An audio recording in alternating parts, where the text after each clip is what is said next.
আন্দোলনের উদ্দেশ্য এখনো পূরণ হয়নি, থাকছে বিস্তারিত।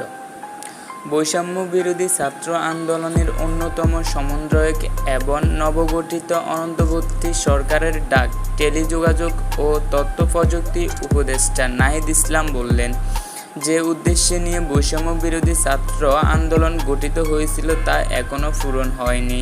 গত শুক্রবার টিএসসিতে ঢাকা বিশ্ববিদ্যালয় সাংবাদিক সমিতি কার্যালয়ের বাংলাদেশের প্রতিনিধির সঙ্গে এক সাক্ষাতে তিনি এই কথা বলেন।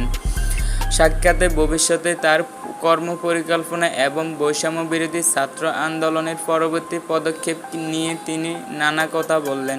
নবগঠিত অন্তর্বর্তী সরকারের উপদেষ্টা পরিষদে অন্তর্ভুক্ত হওয়া বৈষম্য বিরোধী ছাত্র আন্দোলনের দুইজন সমন্বয়কে একজন নাহিদ ইসলাম।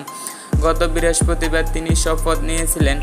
তাকে ডাক টেলিযোগাযোগ ও তথ্য প্রযুক্তি মন্ত্রণালয়ের উপদেষ্টা হিসেবে দায়িত্ব দেওয়া হয়েছে। কোটা সংস্কার আন্দোলনের কেন্দ্র করে গড়ে ওঠে ছাত্র সমাজ সংগঠন ও বৈষম্য বিরোধী ছাত্র আন্দোলন বাংলাদেশের নতুন ইতিহাস তৈরি করছে তারা। ছাত্র জনতার মধ্যে অভ্যুদয় ঘটিয়ে শেখ হাসিনা সরকারের পতন ঘটিয়ে নতুন সরকার গঠন করেছিলেন তারা।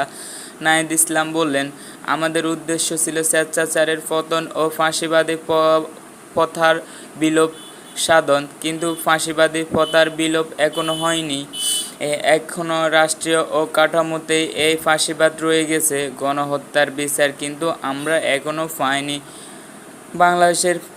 বাংলাদেশের এখন যে কঠোর ভেঙে গিয়েছে তা পুনর্গঠনের জন্য তরুণদের অংশগ্রহণ প্রয়োজন। সেজন্য স্বেচ্ছা বিরোধী ছাত্র আন্দোলন কাজ করবে, তবে সেটা কোনো নামে হবে না, পরিস্থিতি নির্ধারণ করবে। তিনি বললেন, প্রাথমিকভাবে আইন শৃঙ্খলা পরিবেশ ফিরিয়ে আনা এবং জনগণের নিরাপত্তা নিশ্চিত করার বিষয়ক ও প্রাধান্য দেওয়া হয়েছে।